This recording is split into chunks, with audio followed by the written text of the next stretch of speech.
What's going on, guys? T-Mark here, and right now we are witnessing one of the biggest backpedals in gaming history, and it's definitely a good thing for us gamers. So I want to make sure you guys knew about it. Sit back, relax, enjoy the Battlefield 4 multiplayer gameplay, and let's talk the next-gen consoles.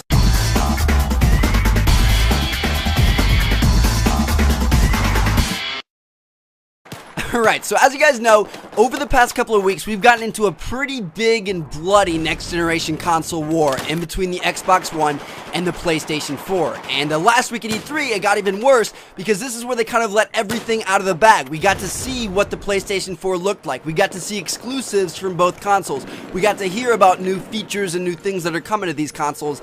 And overall, things have been kind of going downhill for Microsoft. I mean, a lot of people already weren't happy with their reveal event where all they talked about was TV, fantasy sports, and now, you know, people aren't happy about quite a few of the different requirements that the Xbox One said they were going to have. You know, things like the DRM always online policy, where you have to check in at least every 24 hours in order for your console to work. Well, PlayStation used that against Microsoft and were like, hey, you don't have to check in online with us. And then a lot of people were also upset with Microsoft over the fact that you can't play used games and you have to have a fee, and like it just, you know, it wasn't going to be as simple as just giving somebody your disc and allowing them to play it.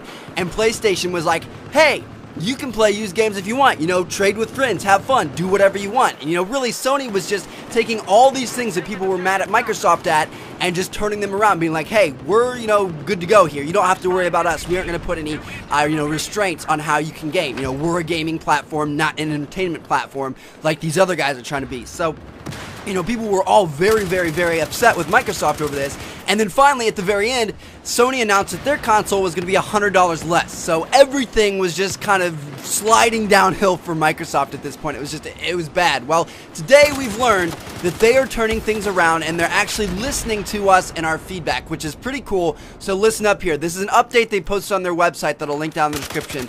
He said, since unveiling our plans for Xbox One, my team and I have heard directly from many of you, read your comments, and listened to your feedback. I would like to take the opportunity today to thank you for your assistance in helping us to reshape the future of Xbox One. Today, I'm announcing the following changes to the Xbox One and how you can play, share, lend, and resell your games exactly as you do today on the Xbox 360. Here's what that means. An internet connection will not be required to play offline Xbox One games. After a one-time system startup with a new Xbox One, you can play any disc-based game without ever connecting online again. There is no 24-hour connection requirement, and you can take your Xbox One anywhere you want and play your games just like on the Xbox 360. So there you go. That's their first change. You no longer have this online DRM. You don't always have to be online. You don't have to check in every 24 hours. You just have to be connected once when you set up your console. Next up, the next change that they made is trade in, lend, resell, gift, and rent disc-based games just like you do today. There will be no limitations to using and sharing games. It will work just as it does today on the Xbox 360. So that's the second change. If you buy a disc and don't like it, you can sell it on eBay, you can trade it into GameStop, you can take it to a friend, you can do whatever you want. They aren't going to place any restrictions on used games, which is obviously a good thing.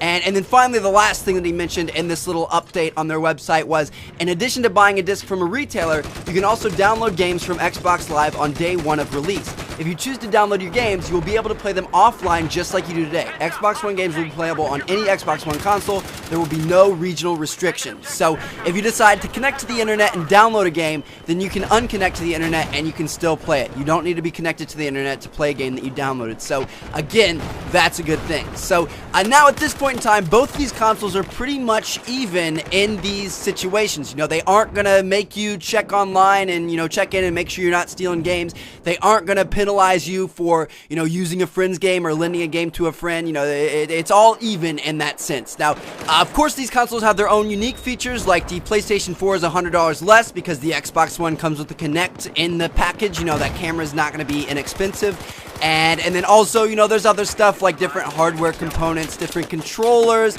all that kind of stuff. And I think I'm going to do a full in-depth comparison of both consoles because I've gotten hands-on of the controllers of each one, and I know, you know, a lot of stuff about both of these consoles from E3 and things like that. So that's another video for a later date. And this one, I just wanted to make sure that I let you guys know that Microsoft did change its policies, and now on the Xbox One, just like on the PlayStation 4, there is no always online. There are no online checks or anything like that. You can play games offline, and then also both systems allow used games now. You don't have to pay a penalty or anything like that.